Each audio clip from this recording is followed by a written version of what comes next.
परी और किसान। एक समय की बात है, एक छोटे से गांव में रामू नाम का एक गरीब किसान रहता था। रामू बहुत मेहनती और ईमानदार था। उसकी जिंदगी बहुत कठिन थी, लेकिन वह हमेशा मुस्कुराता रहता था और हर किसी की मदद के लिए तैयार रहता था। उसके पास थोड़ी सी जमीन थी, जिस पर वह खेती करके अपना और अपने परिवार का पेट पालता था। एक दिन, जब रामू अपने खेत में काम कर रहा था, उसने देखा कि एक सुंदर परी खेत में बेहोश पड़ी है। रामू ने दौड़कर उसे उठाया और अपने घर ले गया। रामू और उसकी पत्नी ने परी की सेवा की और कुछ ही दिनों में परी स्वस्थ हो गई। परी ने रामू और उसकी पत्नी को धन्यवाद दिया और कहा, तुम्हारी दया और सेवा के बदले में मैं तुम्हें 3 वरदान देना चाहती हूँ। रामू और उसकी पत्नी बहुत खुश हुए, लेकिन वे समझ नहीं पा रहे थे कि कौन से वरदान मांगें। रामू ने सोचा और फिर कहा, पहला वरदान, हमारे खेत हमेशा उपजाऊ रहें और हमें अच्छी फसल मिले। दूसरा वरदान, हमारे गांव के सभी लोग स्वस्थ और खुशहाल रहें।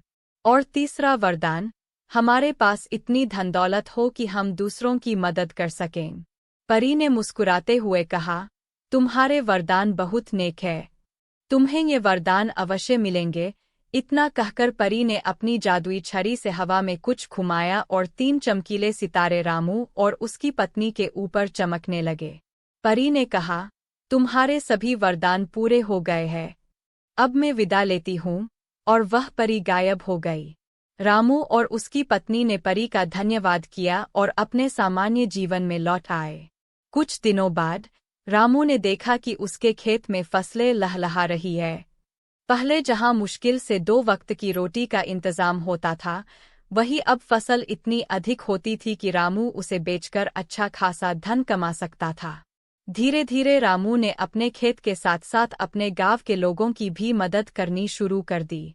उसने गांव के स्कूल और अस्पताल के लिए दान दिया और गांव के हर गरीब परिवार की मदद की। रामू का गांव अब पहले से कहीं ज्यादा खुशहाल हो गया था।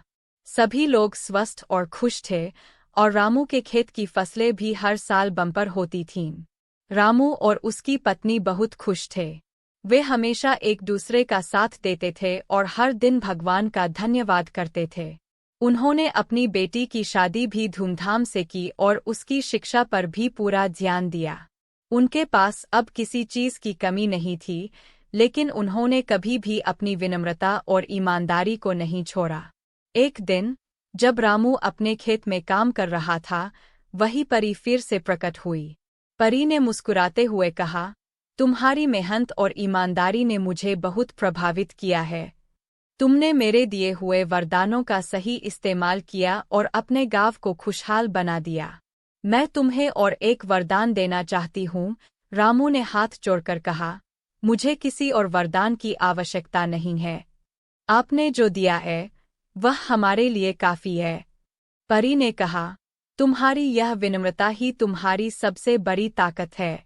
इसलिए मैं तुम्हें एक ऐसा वरदान देती हूँ कि तुम जहाँ भी जाओ, वहाँ खुशहाली और समृद्धि फैले। इतना कहकर परी गायब हो गई। रामू ने परी का धन्यवाद किया और अपनी जिंदगी में फिर से जुट गया। रामू के जीवन में परी के दिए वरदान ने एक नई रोशनी भर दी थी। अब वह और उसका परिवार हमेशा खुश रहते थे और दूसरों की मदद करने के लिए हमेशा तैयार रहते थे। रामू का गांव अब एक आदर्श गांव बन चुका था, जहां सभी लोग एक दूसरे की मदद करते थे और खुश रहते थे। रामू की कहानी ने आसपास के गांवों में भी प्रेरणा फैलाई। लोग रामू की तरह मेहनत और ईमानदारी से काम करने लगे और अपने अपने गांवों को खुशहाल बनाने का प्रयास करने लगे। इस तरह रामू और उसकी पत्नी ने अपनी मेहनत, ईमानदारी और परी के वरदान से न केवल अपना जीवन बल्कि कई अन्य लोगों का जीवन भी बदल दिया। रामू की कहानी हमें सिखाती है कि मेहनत, ईमानदारी और दयालुता से हम अपनी और दूसरों की जिंदगी में खुशहाली ला सकते हैं। परी के वरदान ने रामू को यह सिखाया कि सच्ची खुशी दूसरों की मदद करने में और उनके साथ खुशियां बांटने में है।